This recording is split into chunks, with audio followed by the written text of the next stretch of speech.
Hello, my name is Amanda Ortman, and not only am I an audiologist, but I am also someone who has severe to profound hearing loss. I lost my hearing at the age of 2 from bacterial spinal meningitis. Growing up with hearing loss was not always easy, and I often felt intimidated or like an outsider in conversations around me. But I pushed through, learning strategies to help me understand conversation. Nowadays, people are surprised to find out that I wear hearing aids. People often remark on how I do so well with hearing aids, stating that I must hear perfectly with my aids and that I don't miss a thing. I wish. But the truth is, every day I work to overcome the hurdle of my hearing loss. As much as I would like to say that my success is due to my winning personality, I know that's not it. I know it is because I have a wonderful and supportive family who has taught me to accept who I am and to work for who I want to be. I want to share with you some tips for listening. These tips will help you communicate more effectively without alienating others. I can personally say that hearing aids are only the first step in becoming a better communicator. As a hearing aid user, it is your job to become an active listener. So tell me something. Has this ever happened to you? Yeah, my parents feel upset because my dog is sick and we need to take him to the vet. Oh, that's great!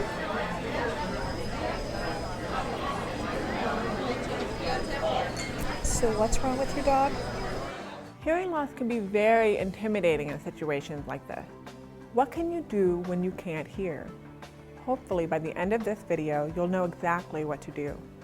6 tips for effective communication include: reduce noise, get a good visual, admit your limitations, know your topic, ask for clarification, and stay calm.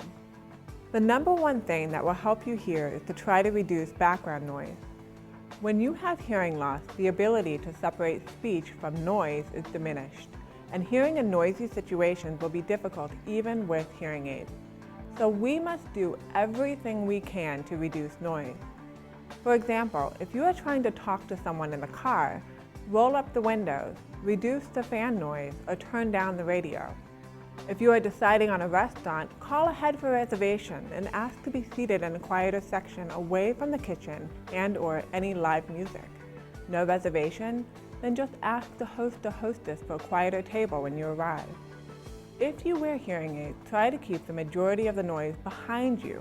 Your hearing aids may be equipped with a feature that will reduce the amplification of sounds behind you while focusing on the sounds in front of you. Also, timing can be a crucial factor. Eating dinner just 30 minutes earlier may help you beat the crowds and enjoy communicating in a much quieter environment. Our eyes and ears work together. When we face the speaker, we can read their lips, read their emotion, and see prompts such as when a question is being asked. Sometimes the lighting will work against you, making it difficult for you to see their face.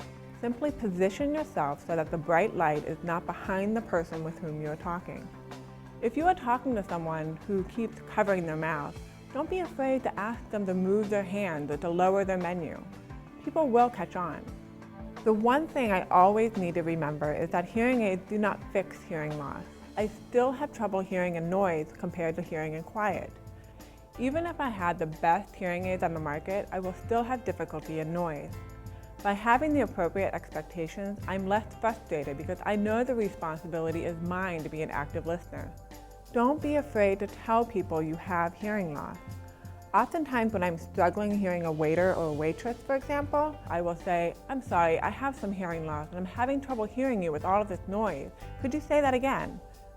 And it's not just to the waiters and waitresses, it's also to your family members and friends. Admitting your hearing loss to others will allow people to see the changes that are needed in order to ease the flow of conversation.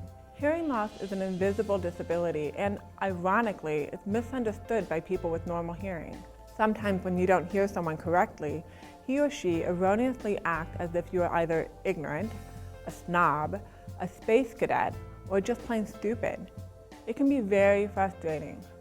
However, if we don't take the time to educate people about our hearing loss, we will allow misperceptions and ignorance to reign supreme. Don't let your pride allow you to be defined as something that you're not. Just admit to others your hearing loss when appropriate. It can be very defeating or even tiresome to admit that you can't hear. Many times, rather than interrupt, I will fake hearing. I'm quite good at it, actually. Oh, come on, you've done it too. But in a conversation, pretending to hear, throwing in a little nod here and there. I'm not here to tell you that you're a terrible person for doing this. Actually, it can be a very good strategy because oftentimes conversations are redundant. If you miss a part of it, you may pick up key information later on.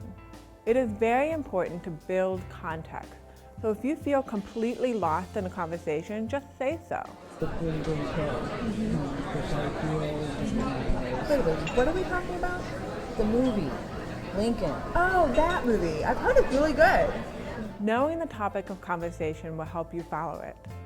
And as a friend of someone who is hearing impaired, it is helpful to let them know that you are changing the subject. Okay, I'm gonna completely change the subject. It is okay to ask the speaker to repeat him or herself. Ask specific questions rather than just a general what.